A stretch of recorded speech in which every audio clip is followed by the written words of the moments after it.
and you know it. With a tear in my eye. The cream of the crop.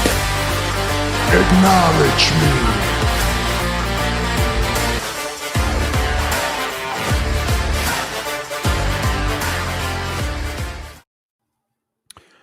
Well, that was something else. The WrestleMania 40, what'd they call it? Kickoff. First it was a press conference. Now it was a kickoff. Whatever it was at the T-Mobile Arena in Las Vegas. It's certainly got people talking. We're going to break it all down. This is episode 329 of Top Rope Nation. Ryan Drosty here with Justin Joint, Jesse Velasquez, and whoever else is joining us in the chat right now. Let us know your thoughts in the chat. If you want to get your comment featured in the show, hit us with that super chat. We'll make sure to show it and address your comments during the show. Guys, we went into this event watching it on Peacock with, the thought that you'd walk away for sure knowing the main event of WrestleMania. And that's still in question. It appeared like maybe you got a direction, but then they did this thing at the end, which was kind of inside baseball with The Rock and Triple H. We're going to break it all down. Gentlemen, how are you doing tonight? Jesse, how you doing? Life's going really well. I'm going to get sentimental quick, and then we're going to have some fun. Justin Joint. Yep. You, your son, and your friends, thank you so much for giving my son those 3 ducks a couple of weeks ago. Yeah. So shout out to the TRN folks. We met up in Minnesota. He came to my neck of the woods, not to visit me, but longtime friends of his. And we met at a local establishment. Our sons met. There's a picture of it for proof. Overall fun time. And he still plays with those ducks here every now and then. So much appreciated. That's fantastic, because that's exactly the kind of toy that would have been forgotten about by the time my kid got to the car. So I'm glad yours is still using it and playing with it. Oh, much appreciated. Yes, thank you so much. And then real quick on camera, folks. Whoa. Oh, What was that? That is my one bit of alcohol for the evening. Okay. Shot a Grand Marnier. oh, nice. Sounds fancy. Oh, it was amazing. What is it? Orange liqueur, I believe, mixed with cognac. Okay. It's used as a buffer or like an ingredient for margaritas. Okay. I was going to say, Nice. with that name, I was like, God, that's got to be a cognac. Yeah, Yeah. delicious. Fancy. Yeah, so that's going to be the context of my alcohol this evening. I do have a different beverage that I can come out there later. So shout out to all those eligible bachelors out there. We're going to have a wonderful time tonight. Nice. Justin Joint, how you doing tonight, sir? Not too bad. Today, it was a busy day at work, and I was pretty distracted all day because it was also one of my favorite days of the year, NBA trade deadline. Kind of ended up being a bit of a weak one, although I did see a fascinating stat that the Chicago Bulls Oh, here we go. have not made a trade involving a player since August of 2021. Yep, that sounds about right. Here we go. Just abuse Ryan's sports teams. This is how we always get started here. I kind of want to interject before Justin goes along. Ryan, why didn't you give me shit the other night when the Wolves blew a 20-point lead against the Bulls on Tuesday? Ooh, that was I'm bad. nicer than Justin Joint. What can I say? Thank you. And on that note, Wolves are up 20 right now in the Bucks minus Damian and Lillard. Let's see if they blow this one too. Nice. Justin, what's in the glass? Tonight, I am drinking one of my absolute favorite beers, Gumball Head. Nice. Three Three Floyds. Floyds. Yes, it's a good one. I've got a local brewery here, a little single speed brewing, Coconut Migration. What? Haven't seen this in a can in a long time. They had it at the brewery, Justin, in cans. What? I didn't get it at the liquor store, and they've had it on tap there. Yeah. One of the best Okay. beers single speed has ever made. Well, guess when it where was I'm there. going tomorrow. Do they have more than just whatever you bought? They did when I bought it, but I bought it. This was when my family was in town. So this was what was that last weekend? 2 weekends ago. 2 weekends ago. 2 weeks ago. 2 weeks ago. Well, so I don't know if they now- have any more. Worth a try. Walk in there, check out the cooler. any guilt I might have felt about throwing that Chicago Bulls stat at you out the window now, since I was not informed of this immediately. Oh man. So Yeah. when I come to your city here in a little less than 4 weeks and I make my way to the famous Happies in Cedar Falls, Iowa, I need to apparently look for this coconut migration. What type of alcohol is that from a beer perspective? So it's brewed. Let's see. It's an ale.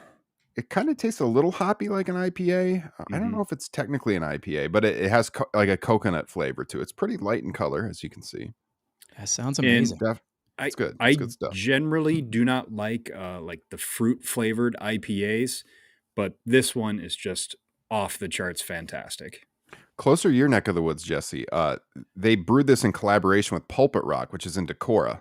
So sometimes they have it up in Decorah too. And that's where we went after toppling Goliath, correct? Correct. The smaller one up there. Okay. Yeah. Good to know. Yeah. All right, guys. Let's talk a little a WrestleMania press conference, and then I'll hit the housekeeping items, talk about what we got coming on Patreon later in the show so we can get after it here. All right, so they open up this show. That's pretty much what it was. It was a highlight package for about 45 minutes with a couple of promos interjected. Extremely boring. I cannot emphasize to you enough. This was just the total shits for 45 minutes. I'm cooking dinner. I got it on in the background. I'm waiting for this thing to get started. And they start off with 5 to 10 minutes of highlight videos. And they went on and on about how 40 years ago, WrestleMania started. 39, for those of you who can do math. WrestleMania 40 means it was 1985 was 39 years ago. Anyways, details. And, then they welcome us out there. We got the panel. We got Big E. Good to see Big E. Michael Cole was there. McAfee was there. CM Punk, fresh off of surgery. He had the, what would you call the brace type deal on his arm.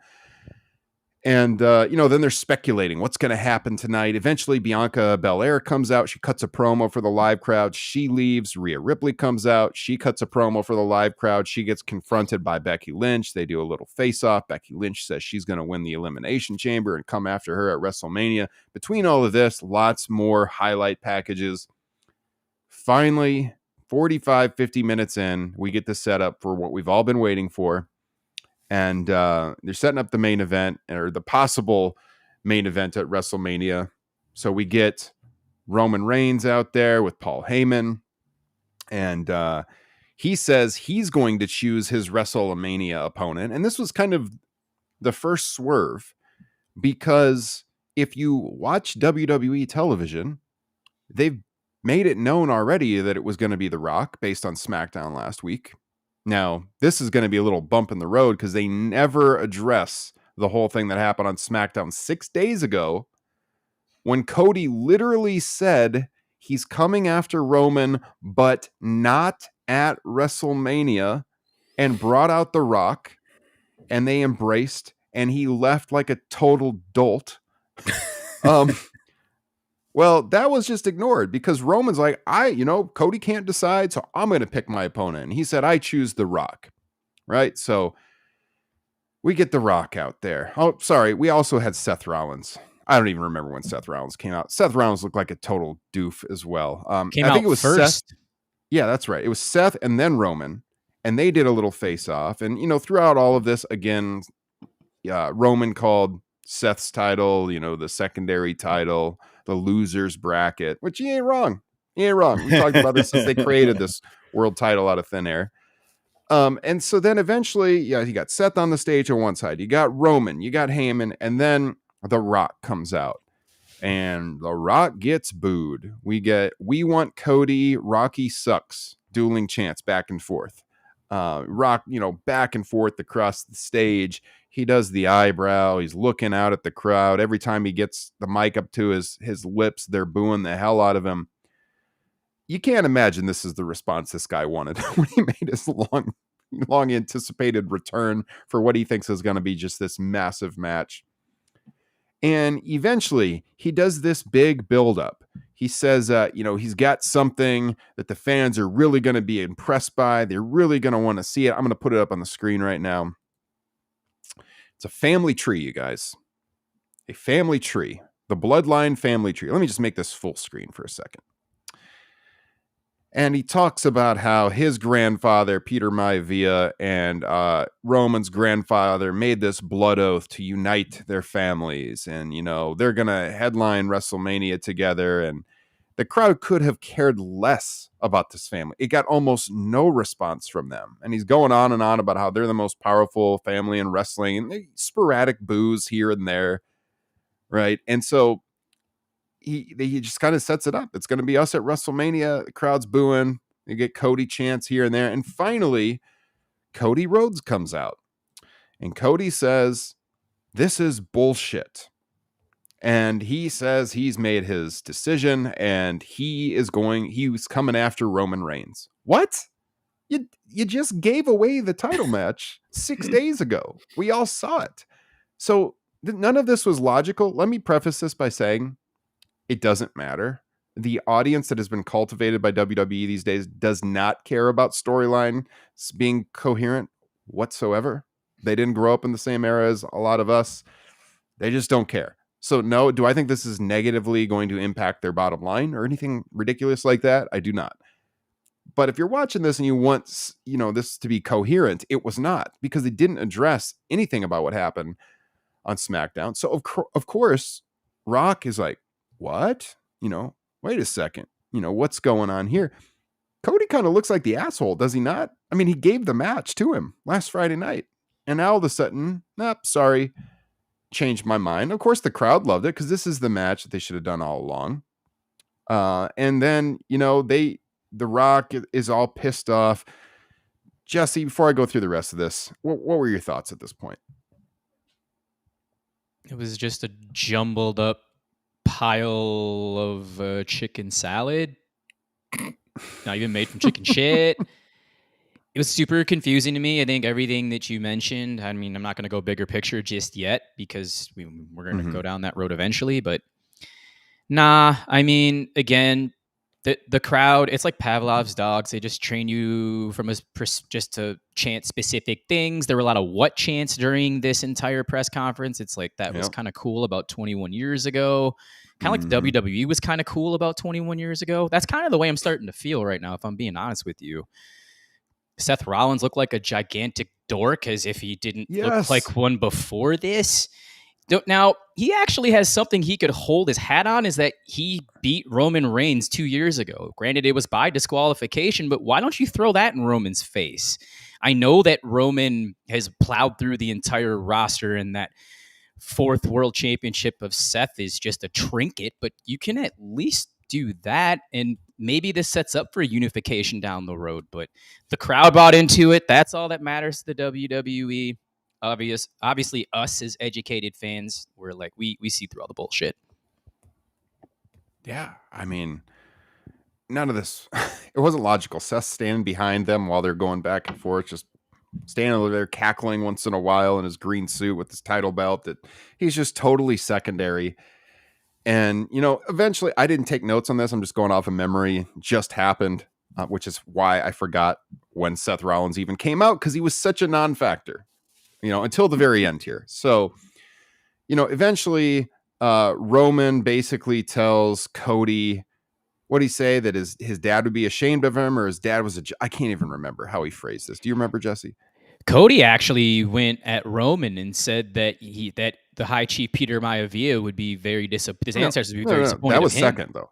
That was second, though. Yeah, I'm pretty sure that they came after Cody first, right? You're and then right. Cody responded with that, but I can't remember. He said something about.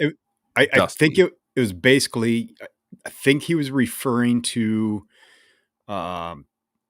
the Seth's title being secondary and irrelevant, just like your dad. That's or right. Something along that lines. That's right. So then, yeah, Cody comes back and he essentially says that, you know, talking about the bloodline, the family tree, all of this, that their grandfathers would be ashamed of them. And so Rock comes over. By the way, when the Rock got on the mic, this dude was huffing and puffing into the mic, just standing there, just cutting these brief promos. And I was thinking what we talked about on the pod, is this guy going to be able to do a singles match? Is it wrestled over a decade? He was blown up on the mic from a promo in Las Vegas here in this arena. Like, it's true. I like The Rock, but I mean, I don't know what was going on there. Maybe it's just the nerves or whatever. But, yeah, he got on the mic, and it all ends with him slapping Cody. And, of course, the crowd goes nuts, and then Cody doesn't get to come back at him because the security holds him back, and then Seth is screaming at Rock and Roman, and they leave. They did change. So on the side of the stage, they had these big video boards, and originally it was Rock and Roman, and they changed it to Roman and Cody. But, like, you weren't left certain that's the match because, The Rock was like, wait a second here, you gave up the match to me. And then they go to commentary and they don't know what's going on. Then Michael Cole tries to explain that, well, Cody chose Roman. Again, they don't acknowledge what happened on SmackDown. And then CM Punk's like, oh, but Rock's his boss, and he's on the board. And then they go backstage and Rock is basically like dressing down Hunter and essentially makes it sound like if Hunter doesn't get this sorted out, he's going to get fired because Rock's on the board. And he storms off. So you didn't know in the end, what is the match? How is Rock involved? I guess kayfabe would be like, well, Cody won the Rumble, so he's challenging Roman, and that's that. But he gave away the match last week, and Rock's on the board, and he's trying to weasel his way in. The whole thing is super convoluted. And as we've said since last April, and I now definitely feel vindicated, it was a mistake to not put the title on Cody Rhodes a year ago, because now they got this totally convoluted storyline. They could have had him go over last year, and they could have done Rock and Roman this year. It didn't need to be for the title, and everything would be fine. And they could promote it as the dream match. Now it seems like they're either going to do 2 matches or they're going to do a tag match, and then Cody and Roman will go at it on night 2 of WrestleMania. What's that mean for Seth? Seth's in a tag match and that's it?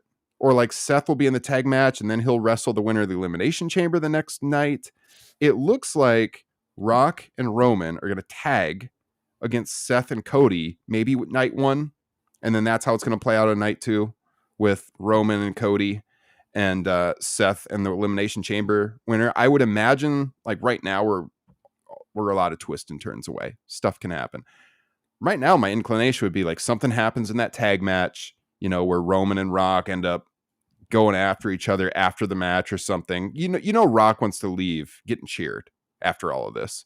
And then they can maybe do their singles match next year with Roman and The Rock. But like, I imagine Rock's going to be involved in this Mania in some way, and it seems like a tag match. Now, I did see some people talking about, maybe they'll do the tag match down in Australia. Maybe they will, but that would be totally insane, I think, if you're going to put The Rock in his first real wrestling match in over a decade, and you can do it in Australia when the main event is going to happen roughly 8 a.m. Eastern time, 7 a.m. Central, 5 a.m. on the West Coast. That seems kind of weird. I feel like they would do it at WrestleMania and probably on night 1. But like I said, man, I'm getting out of breath like The Rock was tonight because this whole thing is so convoluted. None of it makes any sense. I'm sure they'll get there eventually and they'll have these big matches they can promote. And WWE is all just about the moments and social media clips. And in the end, long-term storytelling just doesn't matter in this era that much. What do you think, Jesse? No, not at all. By the way, I'm going to shout out a Facebook group member, Dave Matthews.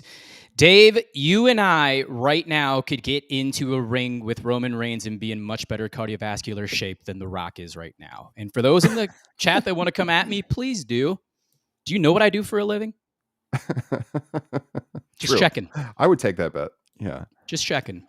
No, he's got a lot of work to do. It's absolutely insane. And in terms of like what The Rock's namesake is going to do for WrestleMania, short term, okay, that's fine. However, and maybe new fans of his from Hollywood, those types of eyeballs. But I would like to wager anybody that the WWE at most retains 3 to 5% of those new viewers when Dwayne Johnson leaves. Like, what good is that? He went on Pat McAfee earlier today and said, when Roman said, I'm the head of the table and the bloodline, that's when the story started. And I said, sure, buddy. You had nothing to do with this 4 years ago. You just interjected yourself because Vince McMahon right now is under heavy investigation for all of his sex pest allegations. Yep. That's ridiculous to me. Yeah, this match looks extremely underwhelming on paper if it is Rock and Roman, but for the general public, they're going to be jacked to the gills for it. It's nostalgic, just like the WWE for the last 2 decades has been nostalgic. Another thought I had, and I'm going to throw it to Justin. Coming out of this, Rock Roman does not feel like the bigger match. Rock Cody Rhodes feels like the bigger match. And for that, maybe you can say for all the convoluted mess, Cody came out better. Maybe so. I mean, it could always turn that way just because of the fan revolt. It does make him look like a bigger star and everything. The storytelling is nonsensical. But the booking going into the show is just a total mess. Hopefully Cody comes out bigger. But like, yeah, I think Cody Rock is the match right now because The Rock slapped him and he didn't get to come after him. And they'll play that into the tag match, I'm sure. But yeah, go ahead, Justin. First off, congratulations to The Rock, who will be having Moana 2 come out this fall. I want to read Looking a forward tweet. to that, by the way. I want to read a tweet here from, it's Moana rules. It's honestly by far and away The Rock's best movie. Yes. I want to read a tweet here from @Tom Campbell. And he was quote tweeting the announcement of Moana 2 from Mr. Dwayne Johnson. The Rock to reprise his role as Maui, the guy who stole something that didn't belong to him and unleashed a world of suffering until he returned it. I liked that. That made me laugh. Well, he should have, after he slapped Cody, he should have said, "You're welcome, bitch." Because he just made Cody a bigger star with that slap, probably. It's probably true, despite all the bitching about the storytelling. She would have snapped a tattoo off of his neck. So I got a couple things here. First, I want to give you guys something to think about while I rant. How much of this do you guys think is by design? Because Cody won the Royal Rumble, and that show ended with him pointing feverishly at Roman Reigns in the press box, leaving no doubt what they had in mind, or at least what they wanted to make you think they had in mind for the main event of WrestleMania. And then what was it shortly before that or shortly after that? It's announced that Rock is on the board now. And all the reports started coming out that Rock was pushing heavily for this Roman Reigns match. It was before Rumble. Yeah. Okay. And then we find out, or, then they had the angle where Cody looks like an absolute tool by saying he doesn't want to fight for the championship that Reign has. So I'm just curious how much you guys think they're trying to recreate Daniel Bryan at WrestleMania 30 with Cody Rhodes right now in the We Want Cody. But here's what really blows my mind. I'm with Ryan 1000%. They should have had Cody go over last year. They didn't do it. Fine. But they had 2 layups here. 2 layups that they absolutely bricked on both.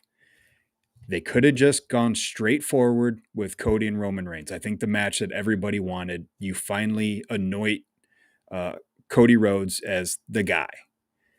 And honestly, they had an absolute layup. If that's not the direction they wanted to go, you just do Rock and Reigns. That is a dream match. I think that's a match a lot of people wanted to see. And now, because of the way they have executed all of this, I think that's lost a lot of its luster. Because now your mega superstar Rock is getting booed by your fans. So he's not even the babyface anymore. And especially, that moment leading up to where he got into Hunter's face, Roman was walking behind him like he was his little lapdog, like he was secondary to The Rock. It's just it's a bad look for everybody involved. It blows my mind that they're screwing up 2 layups just because they couldn't make up their mind, or else they're maybe just afraid of the influence that The Rock has now. I don't know, man. I don't know what they they do here. I agree that I don't think the answer is The Rock wrestling in Perth in Elimination Chamber. I think it was Wade Keller who mentioned something that Reigns isn't going to work both nights, which obviously that can change. Money talks. If they want to throw him some extra bucks to work both nights, I have a hard time seeing The Rock work both nights just because I don't think you can count on his body to do No both way. nights. Yeah. Mm-hmm. So I don't understand what they're doing here. And if the plan is to just cause confusion and to try and make Cody as this new Daniel Bryan, they're failing. They're failing miserably. And even worst of all, if they're doing all of this to distract from the Vince McMahon stuff, you're failing there too, because that's not going away. That is going to be in the news for a long time. And all you're doing, like I said from the start, you're just screwing up 2 layups with all of this bullshit. Thoughts, Jesse? He summed it up great. I'm going to go a little staying on topic here, I suppose, with Rock and Roman without a title, which is the way that it should have been. Completely agree with you guys. You could have had like Roman defeat or just like build himself up from here, get him interject himself back into the SummerSlam or into the world title picture at SummerSlam this coming year, if that's what you really want to do. But at the same time, Roman's kind of dug this ditch for the WWE because everything right now is completely dependent on how much he wants to / actually works. Just think if he actually worked. I'm sure maybe this was written into his contract like Brock Lesnar. I mean, good on him, but at the same time, this continues to handcuff the WWE, and it just doesn't solve many of their problems at all. Yeah. Yeah, we've known for a while that Roman wasn't going to work in Australia. He was never on that schedule. And Rock, I mean, maybe if they paid him enough, but like, again, it just doesn't make any sense. The time difference is too much. I think I was just looking this up because I saw it somewhere. Meltzer was speculating the tag night 1 and Cody Reigns night 2. So maybe they can get Reigns to work both nights here. You're right. You might have to pay him a little bit more. Doesn't that suck too? Doesn't that suck the air out of the room between like a Roman Rock match? To me, if you're, I mean, I guess to your point, the only way they can salvage that is if it's actually building to next year's WrestleMania, that they're using this as a platform. I feel like Rock, as a Hollywood star, as a businessman who's involved in all kinds of stuff, he's going to want to leave with his head up in some way as a baby face. So I feel they'll do the tag, which again, to all of our points on the show for weeks now, we were all very curious if this guy could really do a singles match, seemingly with not much notice. And, the tag match protects him. They can maybe set up something for next year. For a little while, I was wondering, like, would they do something with the tag match where, like, Cody has to win to still get the match, similar to what they did with Bryan at 30. But then, like, Seth is involved, and he just looks like a dummy, so that wouldn't make any sense. What's in it for Seth Rollins? So yeah. I think they'll just do the tag as a grudge match, and then they'll still do Cody and Roman Reigns. I mean, this is just all speculation, no inside info or anything. We don't know, but it seems to make the most sense. And I don't know what they'll do between Rock and Roman to write that off for the future, but it would seem like that's the story right now. Now, to your point, Justin, how much of this was intentional? I think some of it. I think that they did think that they could get this Daniel Bryan-like response for Cody. I bet that part of them hoped that they could harness it to still do Roman Rock, which would be totally insane. But like, it just doesn't make sense that you would do Cody winning the Rumble, all that focus, then do SmackDown how they did it, and then go back to it. And if that was the plan all the way to play it out like this, the execution has just been really bad, which, could be it. Also, the Vince stuff, there's no question that some of this has been to distract from that story. You will not convince me otherwise that some of this hasn't been done to get people talking about something else. So I think some of this also plays into that because the Vince story dropped, remember, right before the Rumble. So the order of things happening was Rock joined the board, New York Stock Exchange. He's there next to Vince. And then it was like 2 days later, I think 2 days, the Vince story dropped because then we were talking about, that was on a Thursday, and we were previewing the Rumble, and our excitement for the Rumble was then an all-time low. We watched the Rumble. Cody won. By SmackDown on Friday, he was handing off the match to The Rock. And now here we are 6 days later, and now he wants the match again. So if that was always the plan, which I don't know, it could be. It's just they could have executed it a lot better because it hasn't seemed like all of this has been the plan. It seems like they had to change some things along the way. Otherwise, how do you explain how poorly it's been executed? I mean, the only thing I can think of, and I'm sure other people have thought of this too, which I think this is a bad idea, is obviously it seems like they're trying to make a little bit of a Daniel Bryan moment here with Cody Rhodes. Well, WrestleMania 30, what was that? mm-hmm. Triple threat match. Mm-hmm. WrestleMania 20, what was that? Triple threat match. WrestleMania 10, not a triple threat match, but the main event was kind of based around 3 guys in Yokozuna, Bret Hart, and Lex Luger. Mm-hmm. So is there any chance that this is all leading to Roman, Rock, and Cody in a triple threat? I thought that. I was thinking that for a while watching this tonight, but then I kept coming down to Seth Rollins' involvement in the whole thing. Why he just comes off like even more second tier. If that's the case, then he's like not involved at all. I think he was just there because Cody was going to make his announcement as to which champion he was going to be facing at WrestleMania. Right. But, you know, they still put some focus on him on the stage. Though, like when he left and he's cussing out The Rock and Roman, you know, went after him again on the stage and cut him down to size. Whole thing is just so weird. Yeah.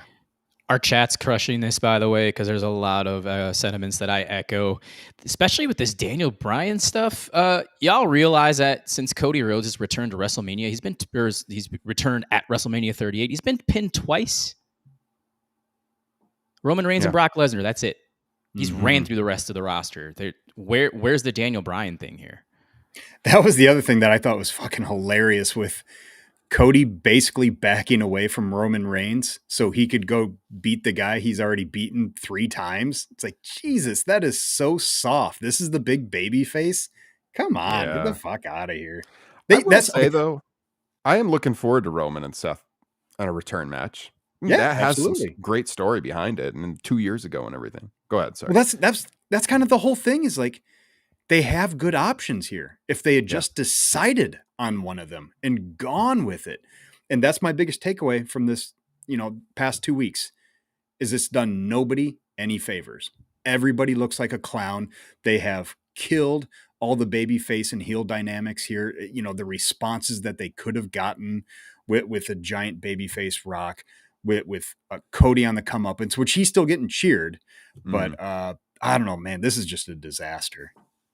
When the WWE feels like it's in danger, when in doubt, break the glass, call an Attitude Era or a Ruthless Aggression member to save it. Here we fucking go again. Yes. So true. I think the Bryan stuff probably tracks more along the lines of this can distract everybody from the Vince thing. Like these fans, if they think we're pulling this from Cody, they're going to get so pissed and the chants are going to take over the arena and it's all they're going to talk about online. He is Cody Rhodes, easily the most over babyface that they've had since Bryan. Easily. And the Bryan thing was an accident. That was legit. They didn't want him to be in the main event of WrestleMania. Now this, an intentional Daniel Bryan thing, that was kind of a risk though, the way that this has been executed, because he looked like a total doofus. You know what? None of it makes sense for him. You know what Daniel Bryan never did? Back away from the match that everybody wanted. Yeah, well, like that's the thing. They've even been like showing his tweets on social media where Cody's like, stay with me or whatever he said. Like he has a plan. It's like, dude, you gave away the match. Yep. Please explain why you did that. It makes no sense.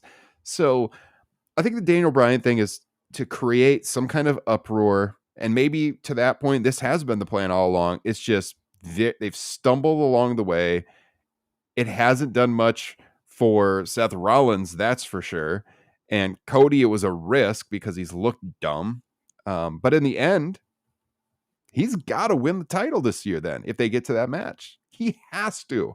I mean, Jesus, this shows it was an error last year for him to not win the title. so convoluted. Like I said earlier, they could have done Rock Roman and this would have never been a thing. And instead, they got the audience all pissed off, intentional or not. And they don't have a clear build to WrestleMania like you would hope right now. Look, man, I still think this company, the way they shoot stuff, Cody Rhodes holding up the title in Philadelphia, flying the red, white, blue is exactly what they want. We'll see. But you know what they're also trying to mask?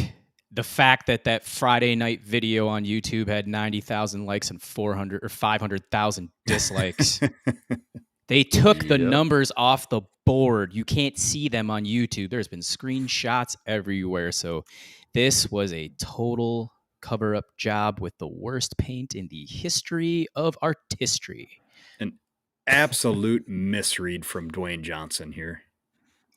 Mm-hmm. Any other thoughts on this, guys, before we transition? Nope. I think we hit pretty much everything I wanted to at this point. Before we go any further, guys, a couple housekeeping items. So I said I would save this for midway through the show. I just want to say, if you're catching us right now on YouTube, whether it's live or after the fact, we really appreciate your support. If you give us a thumbs up on this video, it would help us out so much. That helps us in the algorithm. The more likes this video has. Also, subscribe to the channel. It's free. Please do drive those subscriber numbers up. That also helps us in search results and the YouTube algorithm. If you're listening on the podcast feeds, of course, subscribe wherever you're getting podcasts. Leave us a 5-star rating, a written review, that kind of thing. And if you really want to support Top Rope Nation, the number one way you can support Top Rope Nation is by joining our Patreon page. I'm going to put a QR code on the screen right now. If you're watching the video, scan that, check out Patreon. We're closing in on over 140 bonus shows right now on Patreon. 2 days ago, we just recorded a new Top Rope Nation Classics on Royal Rumble 91. You're going to want to hear this. So if Justin is not making you dizzy right now, bopping around in his video box, trying to make me laugh, scan the QR code because the video is available right now. The podcast is going to drop in the next 24 hours, most likely. I've been working on mixing it. It's a 2.5-hour deep dive. Really fun show on Royal Rumble 91. It was the 50th edition of TRN Classics. We do those every single month. In addition to that, if you're a patron, $5 a month gets you access to Top Rope Nation Extra, where if you're not in our Facebook group, you don't even know about this. I have not promoted it on the air. My wife and I have been podcasting together on the Patreon feed, Top Rope Nation Extra. Real quick podcast, 15 to 20 minutes, but we're reviewing the Bianca Belair and Montez Ford Hulu reality show.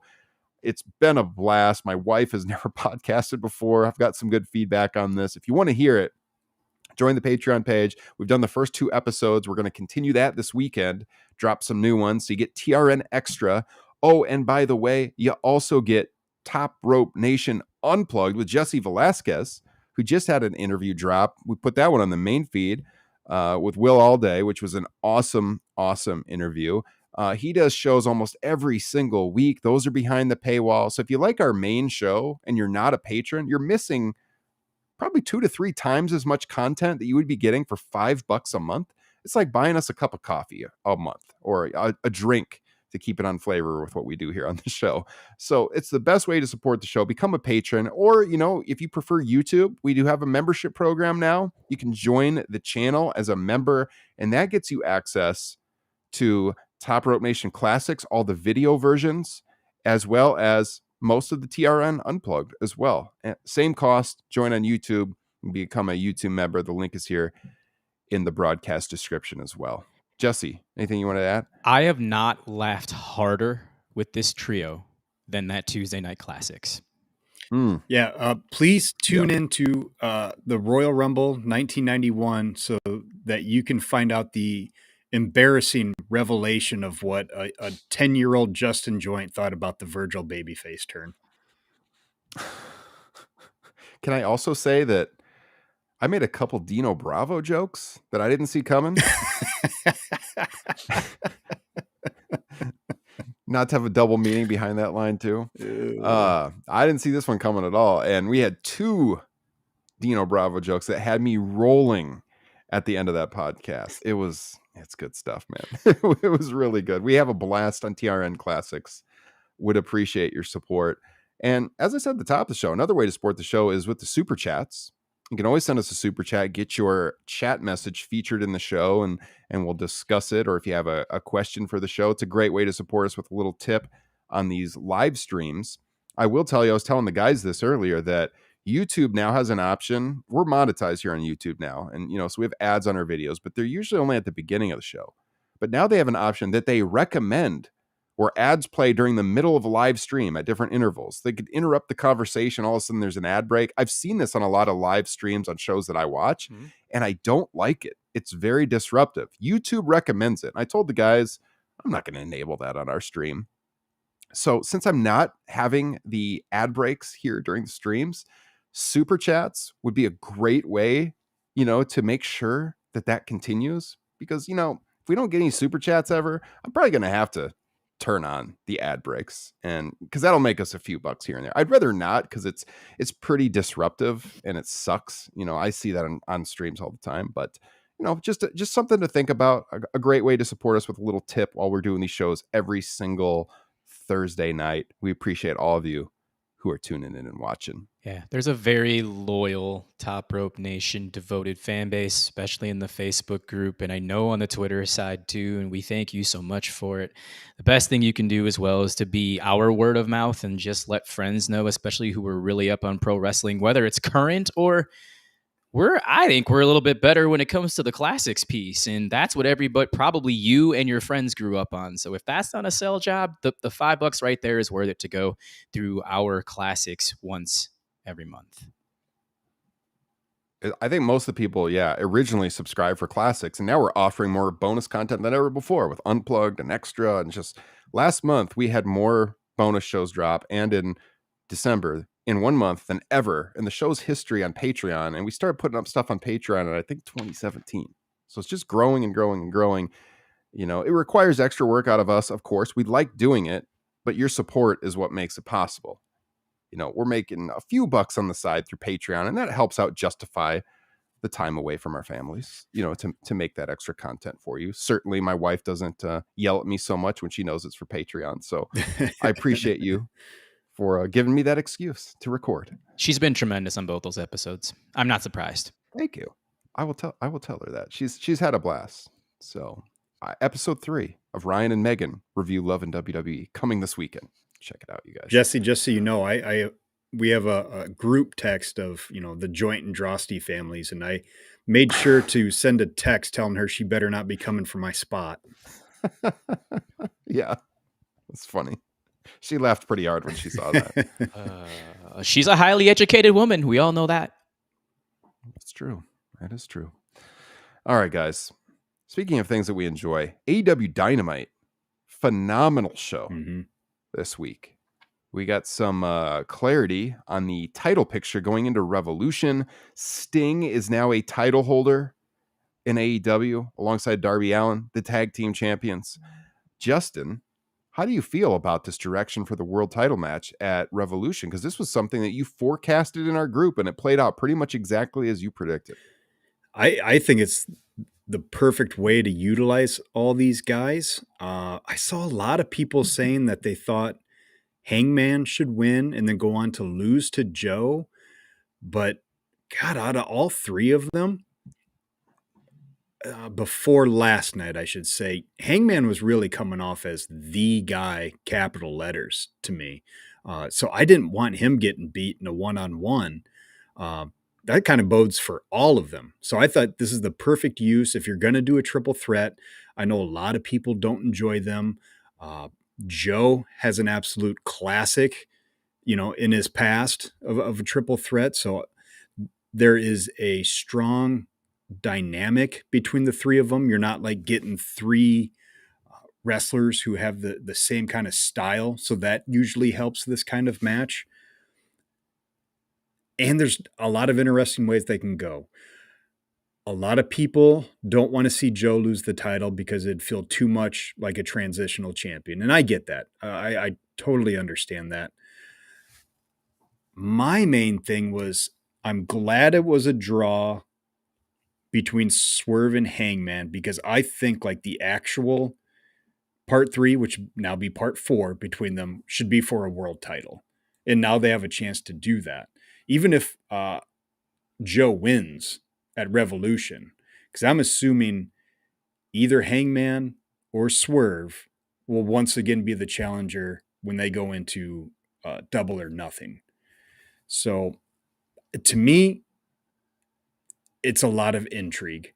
My only complaint with the match on Wednesday is that it was the exact same thing they did this past summer with Adam Cole and MJF, like to a T, which is my only knock on it, which for the record, I enjoyed this match infinitely more than the MJF and Adam Cole match. But yeah, I'm digging the way they're building this. And I think the biggest point here should be they've basically already announced 4 matches, and we're a month away from this, which is not AEW style. So hopefully they can keep, building on this momentum up into Revolution. Mm-hmm. No, it was a tremendous match last night. Both men after the match with the expressions and Hangman going ballistic and Swerve just looking like he got screwed. What a great double turn. If that was close to a double turn, go ahead. That's what I was going to ask is, do you guys think that was a double turn? Possibly. Yeah. I see Page being heel after that match. Just the way he was carrying himself, the new look and everything. Yeah. God, he looks a lot like Magnum TA. It's beautiful. I love his mustache. I think it's a thing of beauty. Yeah. It's wild though, because I mean, look at the history of these guys. The guy broke into his home with his newborn, and that's who the crowd goes with. It's like totally like Steve Austin, back in 97, who was doing all the dastardly stuff, and the people still cheered him. When you got a special talent like Swerve Strickland, they don't care. This guy's so cool. The presentation is great. He's great in the ring. That being said, I'm not sure if they do a title switch. Yeah, if going to Swerve now is the option, or if they should go to Hangman first. I don't know, man. Hangman's making a great push lately. Mm-hmm. It's a great problem to have. And with Swerve and Hangman and their contrasts and styles, not just in the ring, but also outside of it, you have the hip hop culture, and then you have the cowboy nature. Yeah. I love it all. This is the rivalry that AEW has been craving for, I think, since the promotion debuted in 2019. These guys are both 33 years old. They got a lot of tires left to kick around here. You can at least roll this thing out for the next 3 to 5 years, and I think most of the fan base would be satisfied, and you might be able to draw in some new viewers in the process. Yeah, I think this was the right decision, absolutely, because you're looking at it as you want Swerve Strickland in a title match. We've talked about this constantly on the show. But like, do you really want him beating Hangman again, given how good Hangman's been recently? So I think it was the only way to go with it. And I loved the match. I thought it was very good and totally logical. I watched it with my kids. They were super into it too. I liked that it opened the show. Although I will say when it opened the show, I felt the odds of it being a draw went way up. Yeah. Also, I actually turned to my kids. I'm like, I bet they're going to go the whole time. Nobody's going to win. Yeah. This is just the best way to keep everybody protected, including Joe, where, it's easier to have some shenanigans. And Ryan, I agree with your point about like with Hangman, seeming to have lost focus as to what this is all about, considering, Swerve breaking into his house and hovering over his child. Although, I mean, are we sure that was Hangman's house and not Swerve's house? Just saying. I'm Top Swerve Nation. I am all for this direction. Nation. Samoa Joe with the post-match interview afterwards, just upset about this entire thing, and he's already brought prestige right back to that AEW World Championship, and he's only had one match. Go look at what great professional wrestling promos do for a world title. I don't know if we've talked about this on the show, but can I also just say good on AEW for not switching that belt all the way? Like some of those pictures that got out there with the AEW logo with the black background in the middle. I'm not just saying this because I got that replica back there and it's still pretty much in date, But like that is such a beautiful title belt. The main plate is so perfect on it, and to have switched that would have been a disaster. I don't mind the plates on the side now having like the wrestler's logo. I get why they would do that for personalization. I like the old one on the side better too, but at least they kept the main plate intact. It looks way classier than that other version that they definitely were considering it, because it showed up in some of their videos that they were using to hype up the title right after Joe won it, and then they cut that out. So good on AEW for keeping the classic title design. I do like that. Speaking of titles, what do you guys think of the main event, the aftermath with the Bucks? I mean, nothing is better in pro wrestling than guys coming out in all white outfits and then getting splattered with blood like the Bucks did, ruining the celebration of Darby and Sting winning the tag team titles. I thought this was also perfectly done. You got to put the gold on Sting. You got to get him in that title lineage. And we've talked about this on the show before, that we wanted them to win the titles. We said this, back Full Gear? Yeah. We had that idea that it would have been a good night for them to win the tag team title. So I think this is the right way to go, especially going into his last match with the Bucks, adding that it's for the titles. Justin, thoughts on that main event? I thought it was fantastic. I've already watched it twice. As a lot of people who are longtime listeners or fans of the Facebook page, my son is a huge Darby fan. And so last night, me and him watched Hangman Swerve, but then it was his bedtime. But I told him, hey, Sting and Darby going after the tag titles tonight. He was like, okay, well, will you make sure to tell me who wins in the morning? I woke up before him. I'm sitting at our breakfast table with our littlest one, and out comes Kit, just walks right up and says immediately, so who won? Did Darby and Sting win? It's like, yep, they're the new tag team champs, buddy. So we had to watch that again tonight so he could see it, and absolutely loved it. Yeah, it's cool to see Sting with the gold. I like the way they incorporated his sons into that final angle, although I will say that one of them, not all that great at selling when he was getting choked with the bat. That kind of took me out of it a little bit. Yeah. But good stuff overall. And I'm just really curious, you assume that they have to lose at Revolution, right? The question is in my mind just because of how protected they've been throughout this entire run, having never lost a match. Obviously, Tony Khan loves Sting. We all love Sting. And just part of me is wondering, is it a little bit too much of a downer to have him go out losing? But and too predictable. Yeah. But having said that, I also like what the Bucks are doing right now. I like this new small twist on their characters, and I think that would be a bad look for them to lose at Revolution too. I'm going to take a page out of Rev Pro's book right now with regards to that Sting Darby Young Bucks match. So Will Ospreay is wrestling Michael Oku in 2 weeks for the Rev Pro British title. He says, and I quote, "If I win that championship, I'm going to throw it right back in so 30 other men can challenge for it. They're going to have a Rev Pro Rumble on March the 31st. He says, my only objective is just to take the title from you. Now, with Sting, Darby, and the Bucks, let's say Sting and Darby win. The easiest thing you can do, Sting forfeits the championship. By God, you all of a sudden reheat that tag team division back up that you've had for the last 4 or 5 years, and let's just have a beautiful tournament play out over the next 2.5 months and unleash that tag division." Yeah. I don't mind that. And I have one more thing, and this kind of hurts my soul, if I'm being honest with you. I wish Big Bill had been pinned last night, and I'm going to go on a quick little diatribe on Ricky Starks right now. Last night I said, Ricky Starks, you should head immediately to the WWE. He's dead in the water as a main event act. When Sting hit him with the reverse with his finisher, I sat there with knots in my stomach. I was calm. I'm just like, this is great that Sting and Darby won.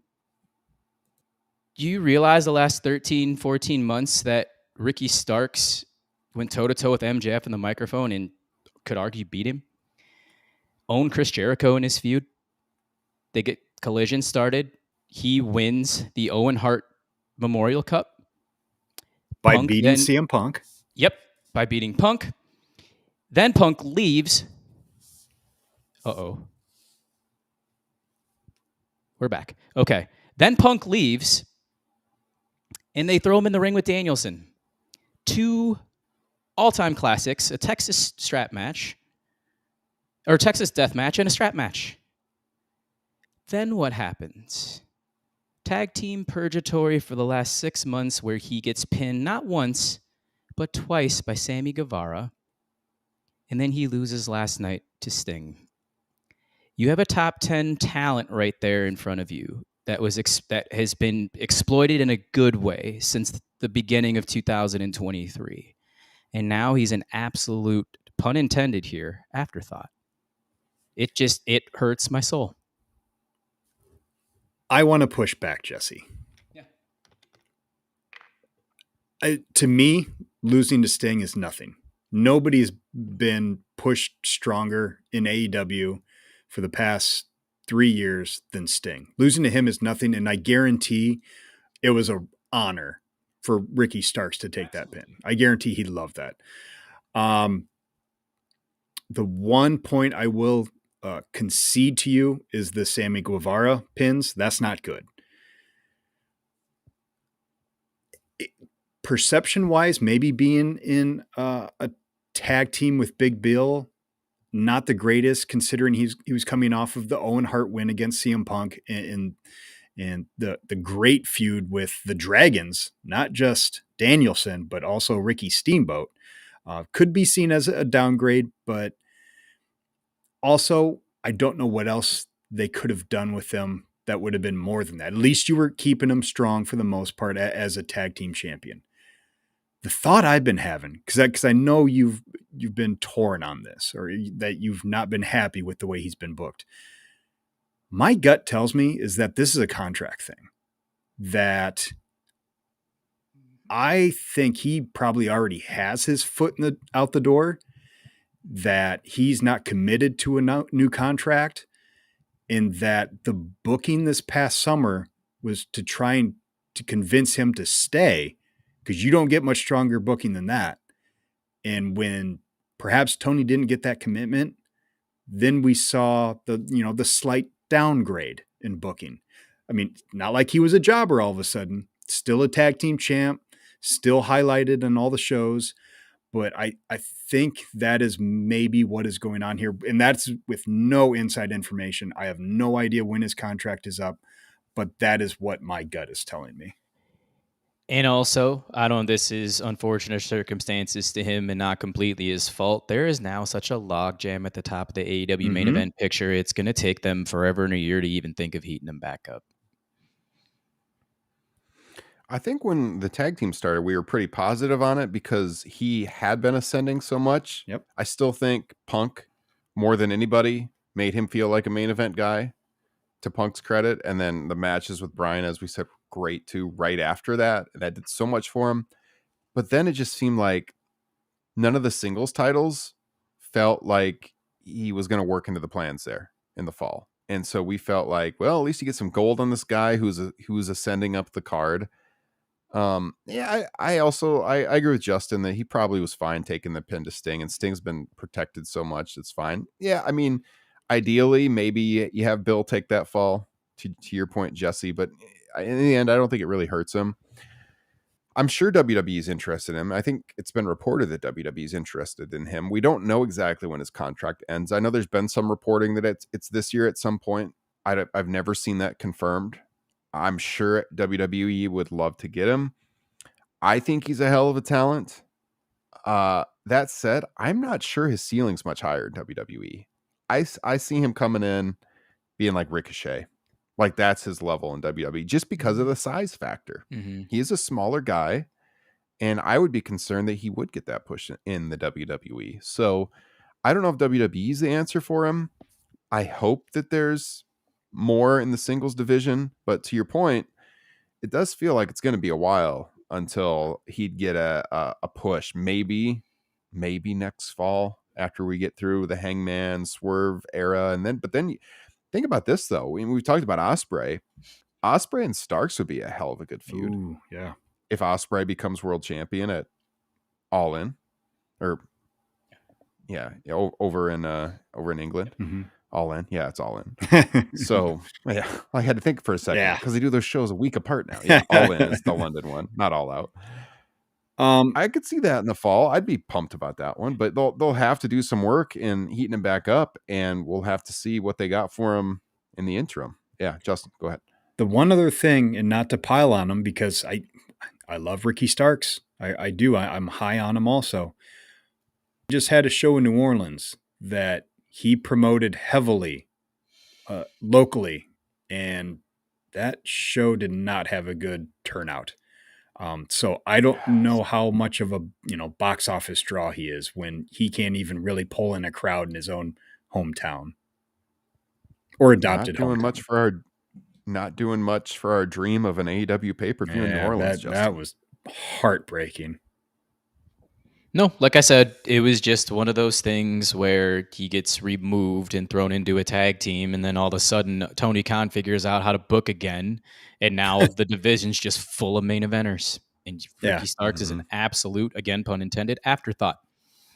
Yeah, I mean, who did they feud with almost right away in that tag team?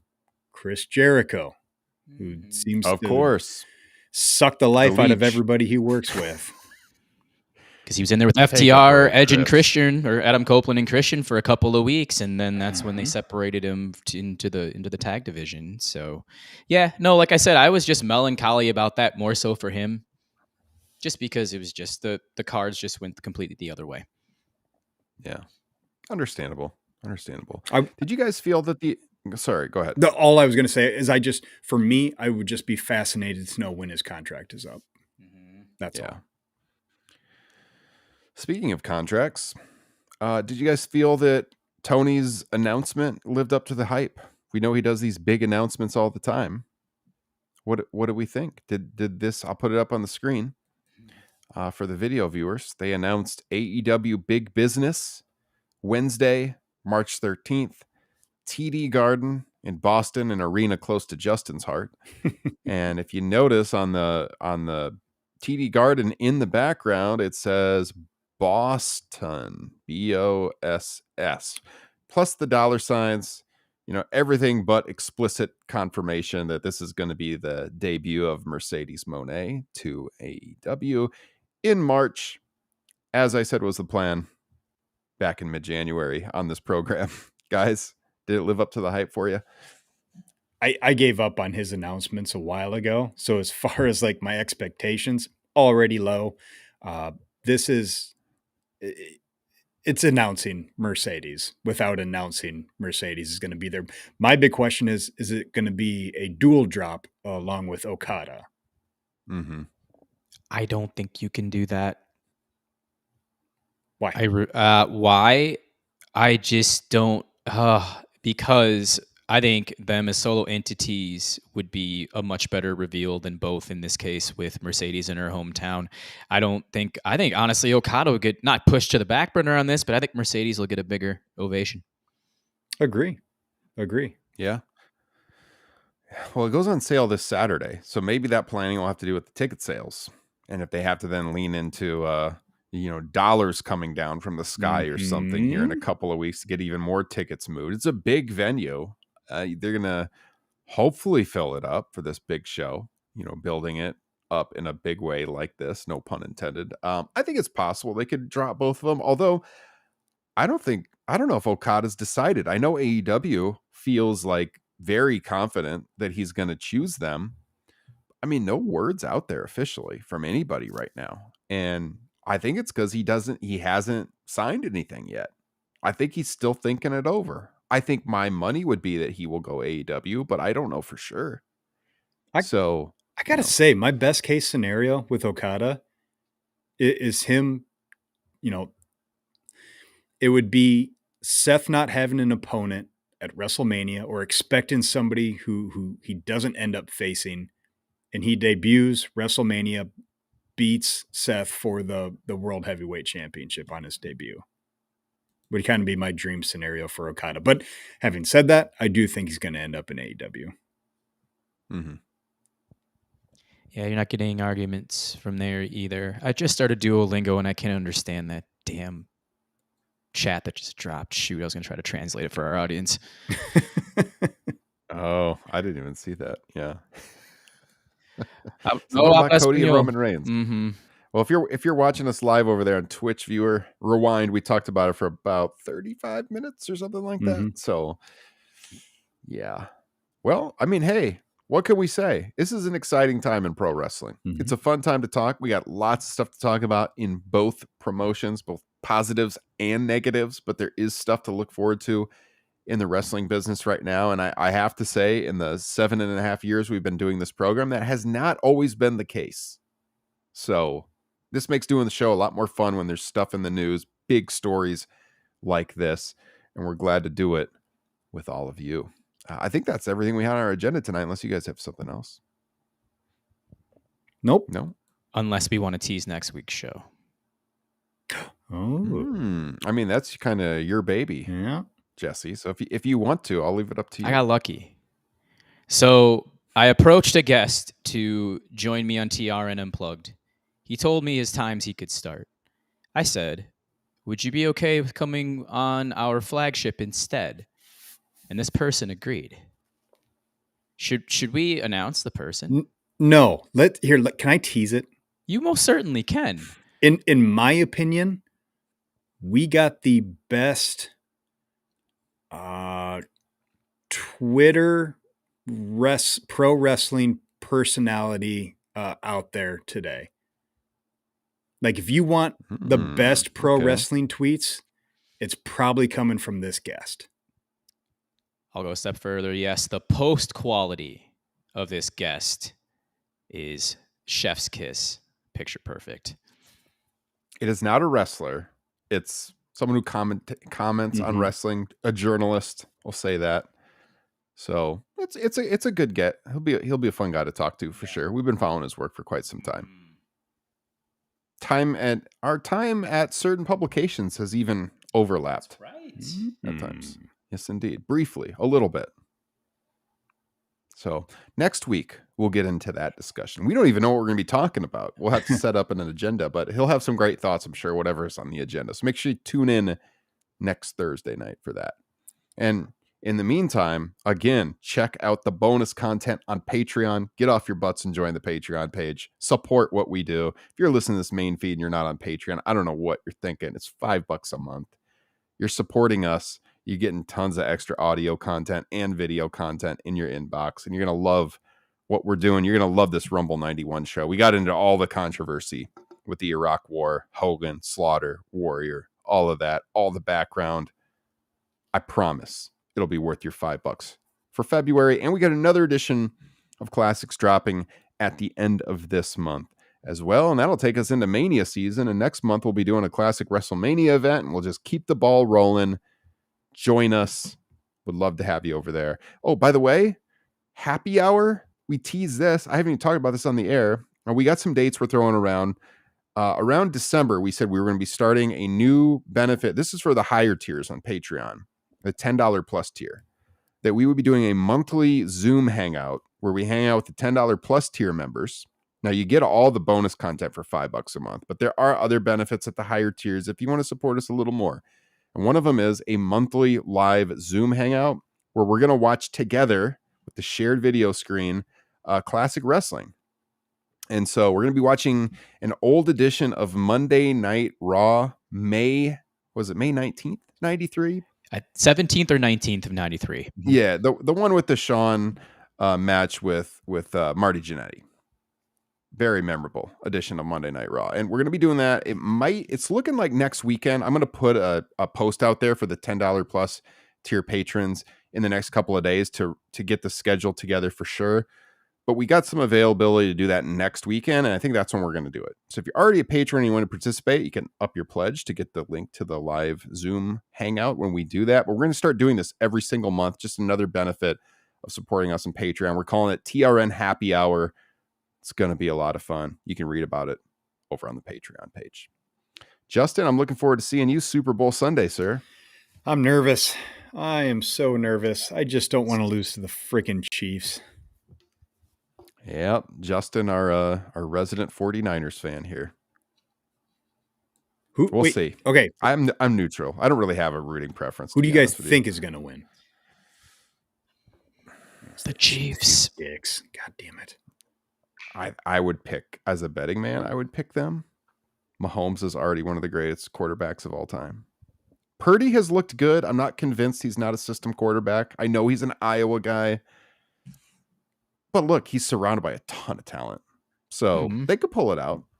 They could pull it out. But if I was a betting man, I would choose the Chiefs. Wow. Yeah. Ryan is talking himself out of eating some of my delicious grilled chicken wings that I'm going to be preparing this Sunday. I'm not rooting. I'm really not rooting for anybody. There's been some Super Bowls where I'm like hardcore rooting against a team. I'm just going to enjoy football. I hope it's a fun game to watch.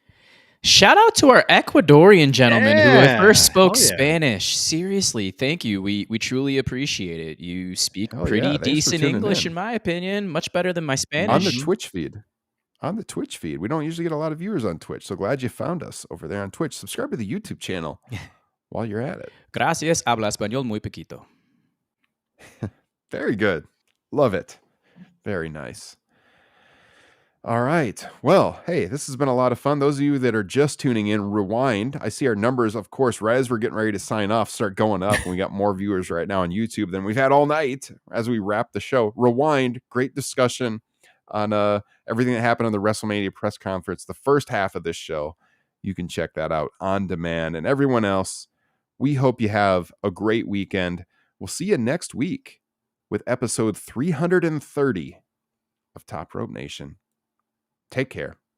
Have a great weekend. Let's go, Niners.